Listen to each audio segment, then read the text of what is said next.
नमस्कार दोस्तों, स्वागत है आपका ए टू जेड वेलकम चैनल में, जहां हर दिन आपके लिए लाते हैं दिन भर के सबसे महत्वपूर्ण 30 करंट अफेयर्स प्रश्नोत्तर जो यूपीएससी, एसएससी, रेलवे, बैंकिंग और हर कम्पिटेटिव एग्जाम के लिए बेहद उपयोगी हैं। तो चलिए शुरू करते हैं 2 नवंबर 2025 के top 30 current affairs question answer. Video को लाइक करें, कमेंट करें और शेयर जरूर करें ताकि आपकी तैयारी रहे सबसे आगे। प्रश्न नंबर 1, हाल ही में भारत और किस देश ने मैरीटाइम सिक्योरिटी कोऑपरेशन एग्रीमेंट पर हस्ताक्षर किए हैं?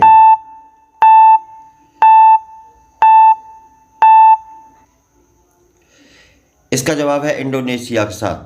भारत और इंडोनेशिया ने हिंद महासागर क्षेत्र में समुद्री सुरक्षा सहयोग को मजबूत करने के लिए एक नया समझौता किया है। इसके तहत दोनों देश संयुक्त नौसैनिक अभ्यास, समुद्री निगरानी और आतंकवाद विरोधी गतिविधियों पर मिलकर काम करेंगे। यह समझौता Sagar vision, security and growth of all in region के अनुरूप है। प्रश्न नंबर 2 नवंबर 2025 को लॉन्च हुई आईएनएस अग्रणी किस प्रकार का पोत है?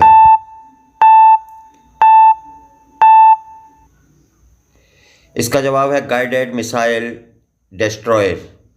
आईएनएस अग्रणी भारतीय नौसेना के स्वदेशी प्रोजेक्ट 15B का चौथा पोत है, जिसे Mazagon dock ship builders limited MDL ने बनाया है। यह आधुनिक रडार सिस्टम और लंबी दूरी की मिसाइलों से लैस है। यह भारत की आत्मनिर्भरता की दिशा में एक महत्वपूर्ण कदम है।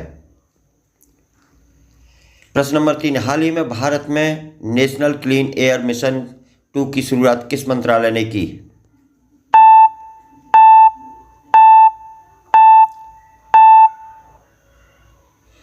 इसका जवाब है पर्यावरण, वन और जलवायु परिवर्तन मंत्रालय। इस मिशन का उद्देश्य 2025 तक 131 शहरों में वायु प्रदूषण को 40% तक कम करना है। इसमें AI आधारित मॉनिटरिंग सिस्टम, EV उपयोग को बढ़ावा और उद्योगों पर सख्त निगरानी शामिल है।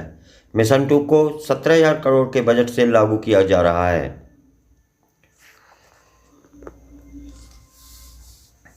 प्रश्न नंबर 4, हाल ही में जारी ग्लोबल इनोवेशन इंडेक्स 2025 में भारत की रैंक क्या रही?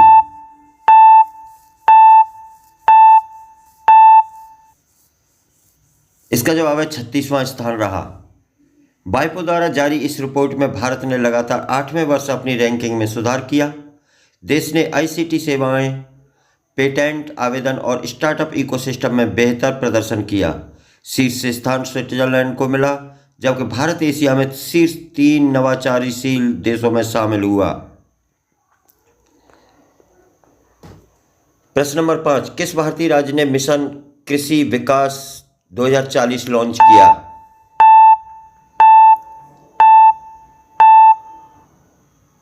इसका जवाब है उत्तर प्रदेश। इस मिशन का उद्देश्य 2040 तक राज्य को एग्री पावर हाउस बनाना है। इसमें ड्रोन खेती, मिट्टी सुधार योजना और किसानों को डिजिटल मार्केट से जोड़ने पर जोर दिया गया है। CM योगी आदित्यनाथ ने कहा कि यह योजना किसानों की आय दोगुनी करने की दिशा में बड़ा कदम है। प्रश्न नंबर 6, हाल ही में वर्ल्ड बंबू कॉन्फ्रेंस 2025 आयोजित की गई। इसका जवाब है शिलांग। मेघालय की राजधानी शिलांग में आयोजित इस सम्मेलन में 40 देशों के प्रतिनिधियों ने भाग लिया। इसका थीम थी सस्टेनेबल ग्रोथ थ्रू बम्बू। सम्मेलन में बांस उद्योग में 1 लाख नए रोजगार सृजन का लक्ष्य रखा गया। प्रश्न नंबर 7, हाल ही में ग्लोबल बायोफ्यूल एलियंस में शामिल होने वाला नया सदस्य देश कौन बना?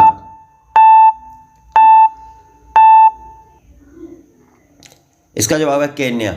भारत, अमेरिका, ब्राजील द्वारा शुरू की गई इस पहल में केन्या के शामिल होने से अब सदस्यों की संख्या 23 हो गई है।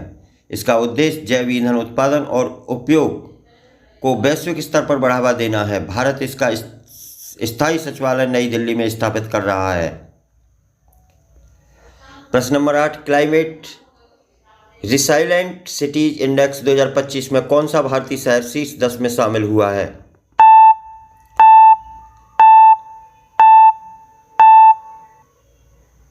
इसका जवाब है अहमदाबाद।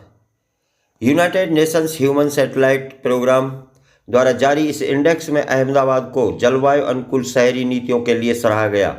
शहर ने वर्षा जल संरक्षण और ऊर्जा और कचरा प्रबंधन में उल्लेखनीय प्रगति की है। प्रश्न नंबर 9, इंडिया टेक फोरम 2025 का आयोजन कहाँ हुआ?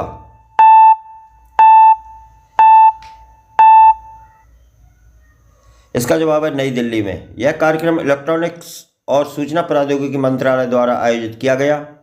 इसमें AI, quantum computing and cyber security पर ध्यान दिया गया। इस फोरम में भारत ने डिजिटल इंडिया नेक्स्ट रोडमैप 2030 भी जारी किया। प्रश्न नंबर 10, हाल ही में किस भारतीय वैज्ञानिक को UNESCO science for peace prize 2025 से सम्मानित किया गया?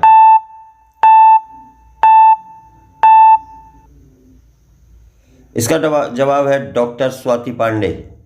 इस पुरस्कार से डॉक्टर पांडे को ग्रामीण इलाकों में सौर ऊर्जा पर आधारित जल संरक्षण तकनीकी विकसित करने के लिए सम्मानित किया गया। उन्होंने 15 से अधिक राज्यों में सोलर एक्वा ग्रिड मॉडल लागू किया, जिससे लाखों किसानों को सिंचाई में मदद मिली।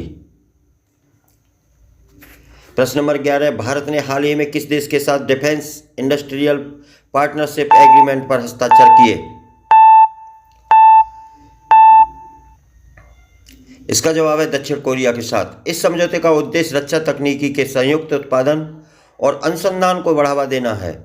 भारत और कोरिया अब मिसाइल सिस्टम, ड्रोन और नैनो डिफेंस तकनीकी पर मिलकर काम करेंगे। यह समझौता भारत की make in India defence initiative को मजबूती देगा।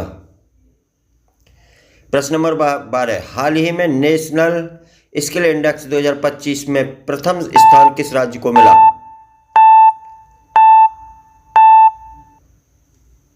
इसका जवाब है कर्नाटक।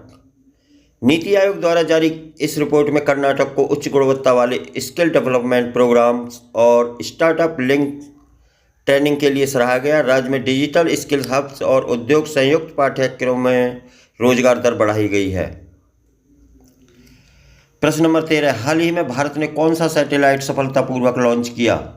इनसैट 4G का मुख्य उद्देश्य क्या है?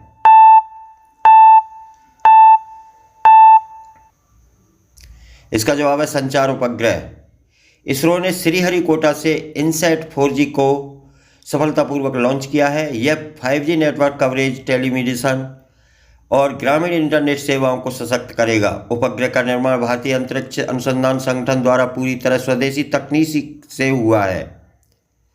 प्रश्न नंबर 14, हाल ही में जारी ग्लोबल हंगर इंडेक्स 2025 में भारत की रैंक क्या रही?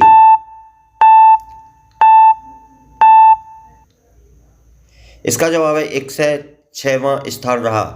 यह रिपोर्ट कंसर्न वर्ल्ड वाइड और वेल्थंगेरक्लिफ ने जारी की। भारत का स्कोर 28.7 रहा, जो गंभीर श्रेणी में आता है। बाल कुपोषण दर में सुधार दिखा, परंतु भोजन की असमान उपलब्धता अभी भी एक है। प्रश्न नंबर 15, हाल ही में केंद्र सरकार ने मिशन चंद्रकीर्ति क्यों शुरू किया? इसका जवाब है पर्यटन विकास।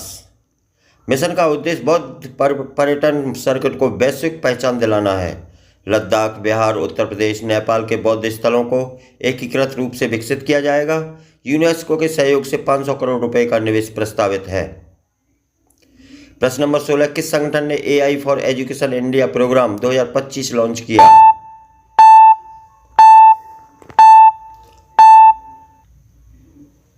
इसका जवाब है गूगल इंडिया। इस कार्यक्रम के अंतर्गत गूगल भारत के 10,000 स्कूलों में शिक्षकों को एआई आधारित टूल्स का प्रशिक्षण दे रहा है। लक्ष्य शिक्षण में व्यक्तिगत लर्निंग मॉडल विकसित करना। यह डिजिटल इंडिया एजुकेशन 2 का भी हिस्सा है। प्रश्न नंबर 17, हाल ही में क्लीन गंगा मिशन की सफलता पर कौन सी रिपोर्ट जारी की गई?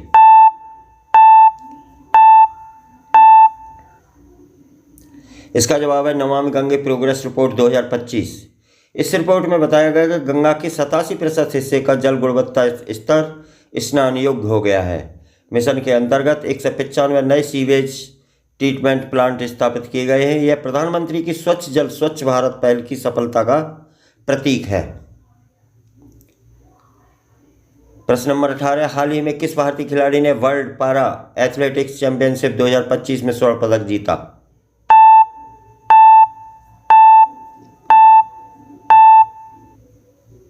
इसका जवाब है सुमित अंतिल। सुमित अंतिल ने भाला फेंक वर्ग में 72.5 मीटर फेंक कर नया विश्व रिकॉर्ड बनाया। उन्होंने 2021 टोक्यो पैरालंपिक के बाद लगातार तीसरा स्वर्ण जीता। उनकी जीत भारत की पैरा स्पोर्ट्स उपलब्धियों में ऐतिहासिक है। प्रश्न नंबर 19, हाल ही में भारतीय रिजर्व बैंक ने किस प्रकार का डिजिटल इनिशिएटिव लॉन्च किया है?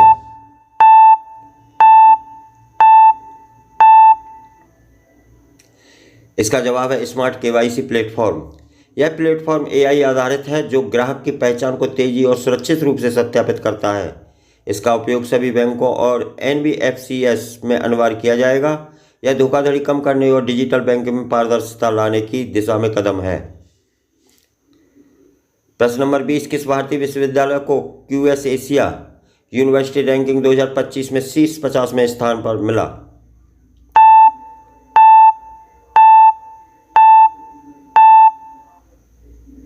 इसका जवाब है आईआईएससी बेंगलुरु। आईआईएससी को इसके शोध संकाय, गुणवत्ता और इनोवेशन आउटपुट के लिए सराहा गया। यह लगातार तीसरे वर्ष शीर्ष 100 में रहा है। संस्थान का क्वांटम रिसर्च हब एशिया में अग्रणी बना है। प्रश्न नंबर 21, हाल ही में इंडिया रिन्यूएबल समिट 2025 कहाँ आयोजित हुआ?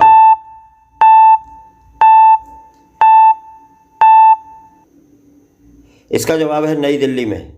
इस सम्मेलन में 35 देशों ने भाग लिया। भारत ने घोषणा की कि वह 2030 तक अपनी कुल ऊर्जा का 50% नवीकरणीय स्रोतों से प्राप्त करेगा। इस अवसर पर ग्रीन एनर्जी फंड भी लॉन्च किया गया।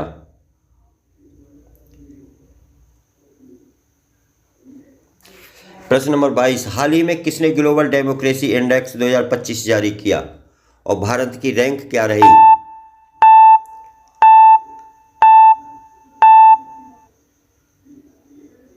इसका जवाब है इकोनॉमिस्ट इंटेलिजेंस यूनिट 43वां स्थान रहा। भारत ने पिछले वर्ष की तुलना में 2 स्थान सुधार किया। रिपोर्ट में भारत को फ्लॉप्ड बट फंक्शनल डेमोक्रेसी श्रेणी में रखा गया है। मतदान प्रतिशत और न्यायपालिका की स्वतंत्रता को मजबूत पक्ष बताया गया। प्रश्न नंबर 23, किसने हाल ही में AIIMS कनेक्ट ऐप लॉन्च की?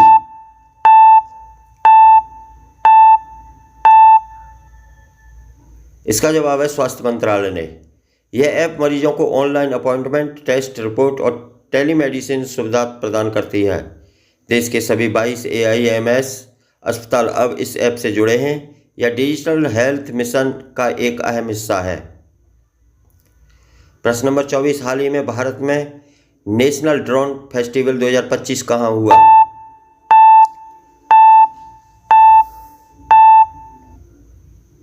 इसका जवाब है लखनऊ में।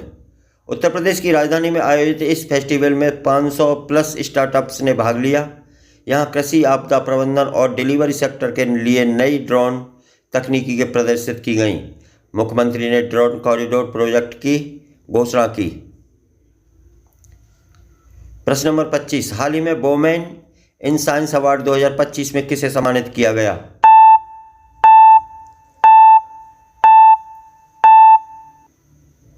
इसका जवाब है डॉक्टर सुचित्रा नायर को।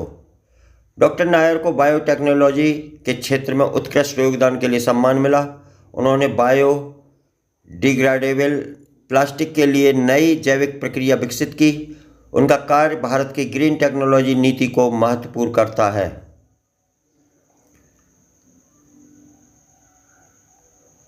प्रश्न नंबर 26, हाल ही में भारत ने इंटरनेशनल सोलर एलायंस की अध्यक्षता किस वर्ष तक के लिए प्राप्त की?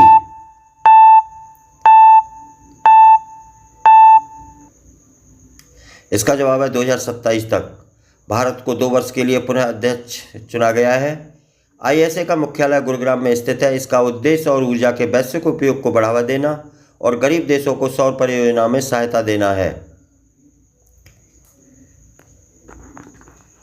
प्रश्न नंबर 27, हाल ही में किस भारतीय फिल्म को बेस्ट इंटरनेशनल फीचर फिल्म के लिए ऑस्कर 2025 में भारत की आधिकारिक प्रविष्टि ऑफिशियल एंट्री के रूप में चुना गया?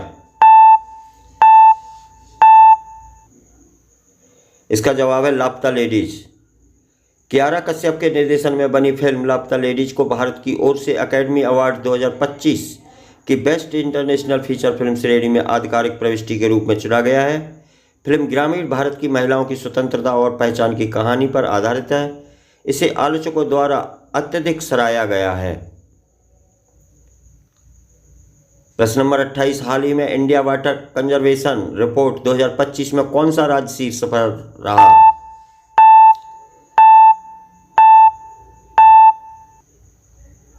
इसका जवाब है तेलंगाना। मिशन भागीरथ और कालेश्वरम प्रोजेक्ट के प्रभाव से राज्य ने जल संरक्षण में उत्कृष्ट कार्य किया। रिपोर्ट में बताया गया कि ग्रामीण क्षेत्रों में वर्षा जल संग्रहण में 22% की वृद्धि हुई है। प्रश्न नंबर 29, हाल ही में वर्ल्ड आयुर्वेद कांग्रेस 2025 कहाँ आयोजित हुआ?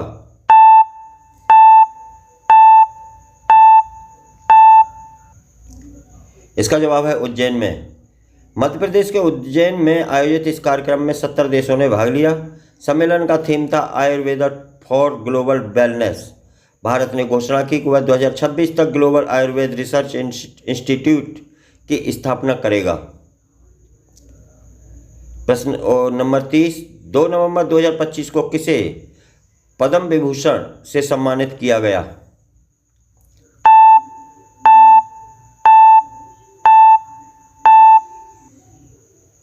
इसका जवाब है MS स्वामीनाथन को। उन्हें भारत में हरित क्रांति के जनक के रूप में याद किया गया। उनके योगदान से भारत खाद्यान्न आत्मनिर्भर बना। मरणोपरांत यह सम्मान देश की कृषि नीति में उनके अमूल्य योगदान को समर्पित है। थैंक्स फॉर वॉचिंग दोस्तों। यह थे आज के 2 नवंबर 2025 के टॉप 30 करंट अफेयर्स क्वेश्चन। अगर आपको वीडियो पसंद आई हो तो लाइक करें, कमेंट में बताएं आपको कितने सवाल अच्छे लगे और चैनल को सब्सक्राइब करें ताकि हर दिन का नया करंट अफेयर्स वीडियो आपको समय पर मिलता रहे। मिलते हैं अगले वीडियो में, तब तक के लिए धन्यवाद। बहुत बहुत शुभकामनाएं।